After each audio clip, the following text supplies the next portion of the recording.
Since July 2016, there's been a big increase in the number of refugees arriving to northern Uganda from South Sudan, and there's been roughly about 2,500 refugees arriving to Uganda per day, and that number continues to stay the same.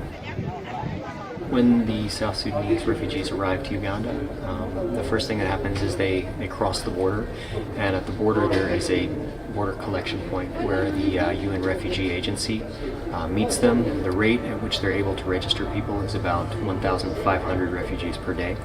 Of course, the rate of refugees arriving over the border is about 2,500 per day, so there's pretty much always a backlog in the registration process, which means these reception centers often become overcrowded, where there's just quite a lot of people waiting to get resettled. So once people go to the settlement, Uganda has a fairly progressive policy towards refugees. Once they're registered as refugees in Uganda, they have the right to work, they have the right to circulate the country, and they're also given a 30 meters squared area of land that they can build a house on, or that they can cultivate for vegetables or things like that. Once people are resettled, usually if there's infrastructure available, like water and latrines, they have quite a good place to live. The problem is, like I said, the pace of refugees arriving over the border has been surpassing the ability of all of the NGOs that are working in northern Uganda, as well as the UN Refugee Agency, to build this infrastructure in time to welcome them. But for the most part, once these refugees have been resettled, they have a very nice place to live. It's a lot of land that they're given, so this reduces the risk of outbreaks of communicable diseases like measles, cholera.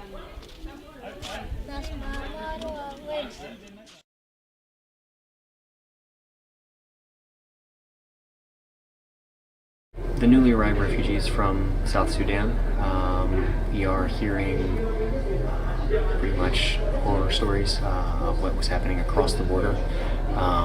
Pretty much anyone that you go up and talk to, they will tell you, yeah, my brother was shot, or my father was shot, or my sister was killed. About 7 out of every 10 women arriving reports having been raped in South Sudan. At the moment, people are no longer coming across on the main roads because they're too high risk, that they'll get stopped, that they'll get arrested, that they'll get bullied or killed. So people are now crossing into Uganda by back roads or just through the woods. And the stories that we're hearing from people really are nightmare stories. So there's a big need for not only healthcare, but also mental health care to respond to the trauma that these people have seen in South Sudan on their way to Uganda. So now we're providing both long-term care for chronic patients that have mental health problems, and we're also providing psychological first aid for patients arriving from South Sudan with some sort of trauma.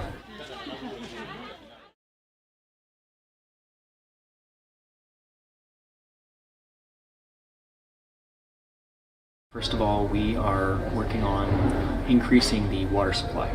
The first thing that we need to make sure people have in any refugee setting is enough water. So the minimum would be something around 15 liters per person per day. We've been motorizing boreholes, and we've been running a big artesian well that produces a lot of water for the settlement.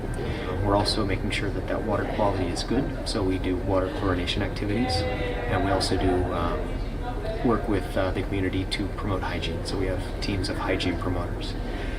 The other thing that we are working on is healthcare. So we have several clinics, and we also we have a small hospital.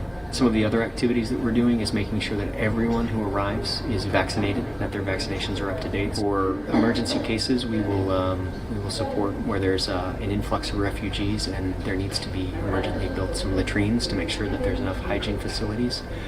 We'll be doing that, and we'll also be doing mobile clinics when there are new arrivals for refugees to make sure we can meet them when they're arriving. We don't know at what point the refugees will stop coming. At this point, the United Nations Refugee Agency, the non-government agencies that are working there are all stretched to their capacity. And even MSF, we've done about the maximum that we're able to do, and we are still seeing more refugees arrive. So at a certain point, we have to make decisions about how to have good coverage in healthcare, in water and sanitation, in food distribution, to support all of these refugees as they arrive without diminishing the care that we're giving to people that are already there.